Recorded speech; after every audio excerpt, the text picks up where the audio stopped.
Hey, it's Kaero. Welcome back to the channel. Let me ask you a question. Have you ever built a deck and you're just not drawing the cards that you need to draw on your curve, or you're just not having the mana that you need to cast them on curve? Well, today we're going to improve our deck building using the power of math. Your fifth grade teacher would be so proud whenever you asked her, when are you going to use this? Today is the day that you're going to use this math. This video is heavily inspired by the work of Frank Karsten, who is frankly a national treasure and a great asset to the Magic the Gathering community as a statistician. And we're going to get into something called the Hypergeometric Calculator. It sounds pretty crazy, but it's actually not that complicated. And it's going to help us to visualize when we need to draw certain cards, our chances of drawing those cards, given any amount of cards left in our deck from turn one forward. Let me show you what I mean.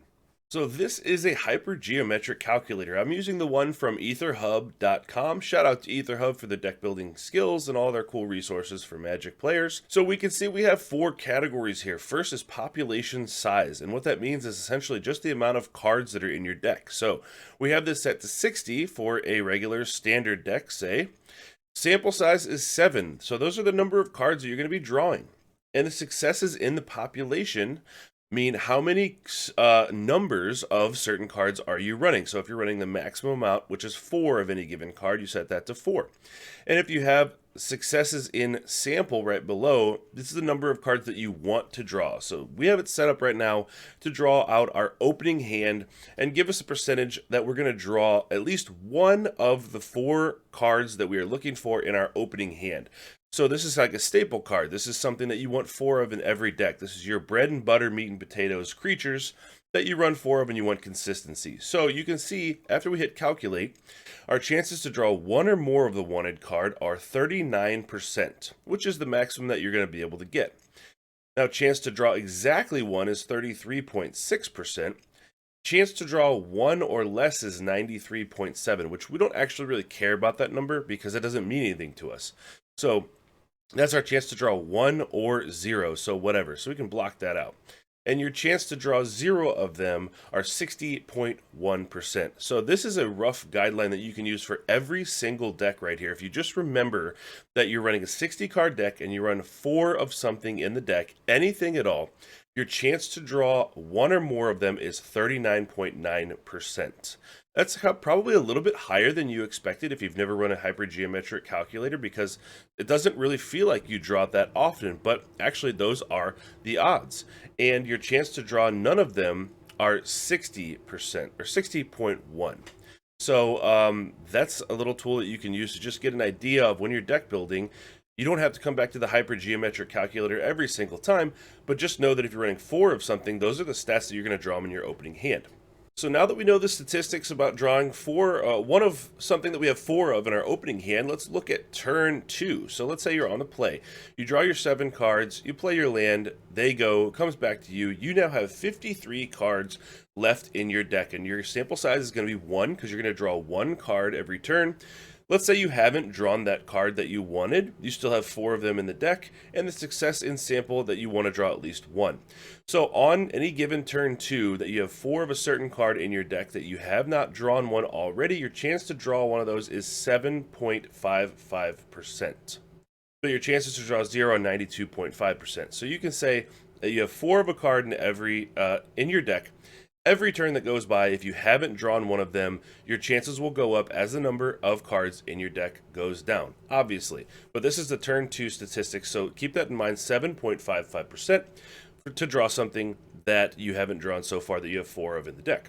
So now that we've taken a look at your chances to draw something if you have 4 in the deck, let's look at lands. You can use this with your lands too. So you just simply set the population size to 60, sample size to 7 for your opening hand. Successes in population are the amount of lands that you have in your deck, and then successes in sample are how many lands that you want to draw. So say you have a deck with like 22 lands, that's like a super fast mono red burn. You can set your successes in sample, okay, I probably only want to draw two lands in my opening hand, right? I'm not concerned about having 4 lands because I'm going to just be firing off things left and right. So in this case, this is kind of a generic setup here. 60 cards, 25 lands. We want to draw 3 lands in our opening hand. and our chance to draw 3 or more of those lands is 62.5%. Chance to draw exactly 3 of those lands is 31%, which is actually pretty good. Considering that you want 3 lands, it's decent that you're going to have 31% chance to draw 3 of them. Sometimes you'll draw 4, which means that 62.5% of the time you'll draw 3, 4, 5, 6, or 7, which we obviously don't want. But your chance to draw 0 of the lands are 1.74%. So this gives you kind of a good idea of if you're running a really fast deck, not overstuffing your deck with lands, and if you're running a control deck, getting the right amount of lands, so that way you're hitting your land drop so you can cast your big turn 6, turn 7, turn 8 spells, things like that. So now that we've taken a look at the Hypergeometric Calculator and calculating the probability that you're going to draw certain cards, let's take a look at mana cost. This is something that I struggled with for a long time and still kind of do, because the temptation is there to run all these like really powerful spells that cost multiples of a certain kind of mana.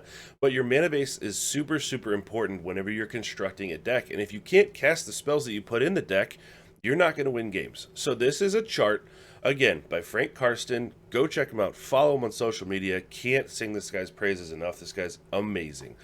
So this is a chart that goes over mana cost at the top. As you can see, C is just one of any color, so just think of that as green. Next one over is 1 green. Next green over is 2 green. Next one over is 2 generic in a green, and so on and so forth.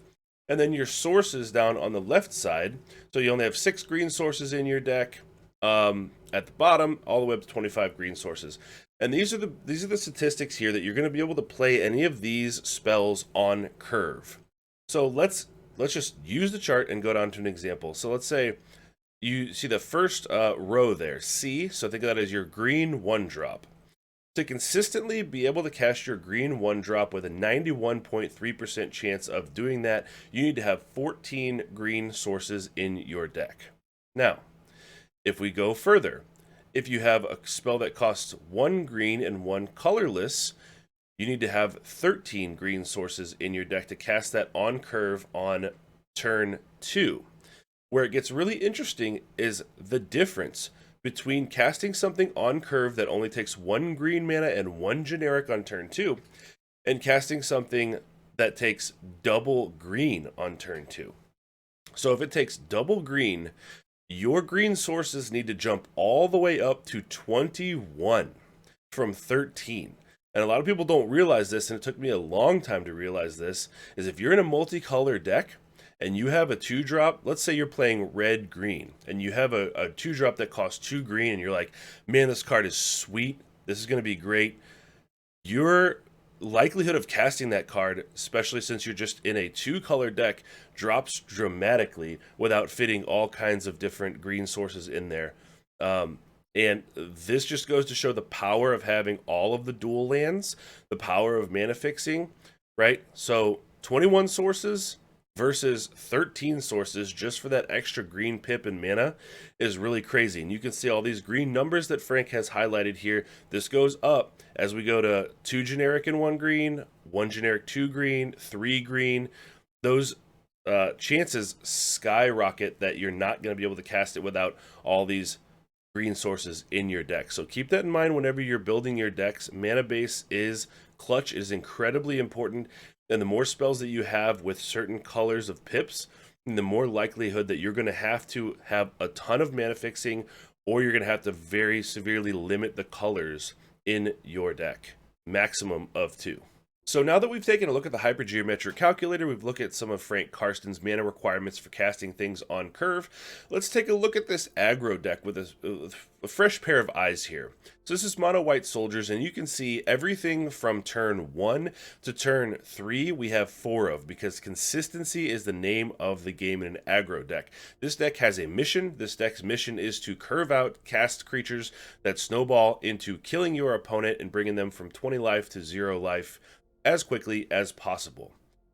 Up at the top, you can see that we have only 3 Mural Shield of Argives. That's a 4-drop and 1 Sarah Paragon for a total of 4 4-drops, because we don't, frankly, want those in our opening hand. We want to limit the amount of those that we get early. We certainly don't want 2 in our opening hand. We want to draw 1 of these, maybe 1 of each by turn 4 or 5, something like that, and we'll be good to go. So now that we've taken a look at a basic aggro deck, let's look at control. And you can see right away this looks way different. There's much less consistency here. This is more of like a toolbox, and you're not concerned about really casting everything on curve immediately every time. We have some card draw spells in here, Memory Deluge and Silver Scrutiny. Every control deck is going to want these because you're searching for answers. You're responding to the opponent's plays, basically. So let's look at kind of if we were to try to cast all these things on curve. We see our 2-drops here. A lot of these are removal, and we're going to want access to these on turn 2. So we have 2-drops that cost 1 white and 1 generic. So if we're looking at the chart, we know we need at least 13 white sources to be able to cast that on turn 2. With all of our dual lands here, we have a total of 21 white sources in this deck, so we should be good there.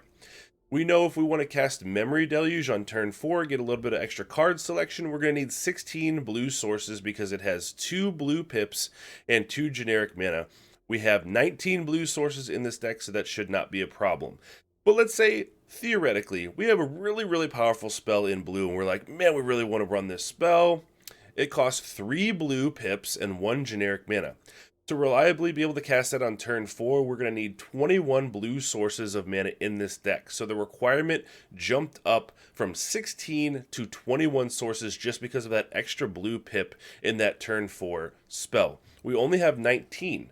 So that's going to bring the percentage that we'll be able to cast that on turn 4 down to 87% from 91.5%, which doesn't seem like a lot. You're like, okay, let's kind of push it here. But it's not always a good idea to kind of push that and get that consistency lowered in your deck because mana screw does happen. You're not going to draw the lands every time.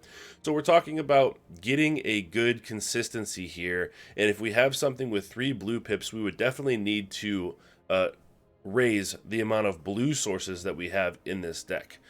So this doesn't cover every situation. Obviously, there's going to be card draw spells and things to manipulate, like you can see right here. Right there, we have the Celestis, which if we play that on turn 3, that gives us another mana source of any color, so that's a little bit of fixing right there. So these tools are not meant to be something that's ultra predictable, end all be all, but these tools are things that, let's say you sit down, you make a deck, and you go, okay, what are my chances of this deck being consistent every time? What are the chances that I'm going to win by doing X, X, X, X on these turns, right? And you can kind of get a percentage on that. So I'm going to include links below to Channel Fireball, where Frank Karsten's work is. I would really encourage you to check that out. He has more information on casting multicolored spells and things like that. It is very good. Sit down, have yourself a cup of tea. Don't try to blaze through it because it's very robust. So I'm going to put a link in the description for that. I'm going to put a link for the Hypergeometric Calculator. I hope you enjoyed this video, and I hope that this helps you make better decks as time goes on. And if it did, please consider hitting that thumbs up on the channel. It is free. It helps the channel. And consider subscribing for more MTG content. I'm playing ranked in MTG Arena, usually Mythic every month, standard best of 1. And last thing is just to have a great day. I'll see you next time.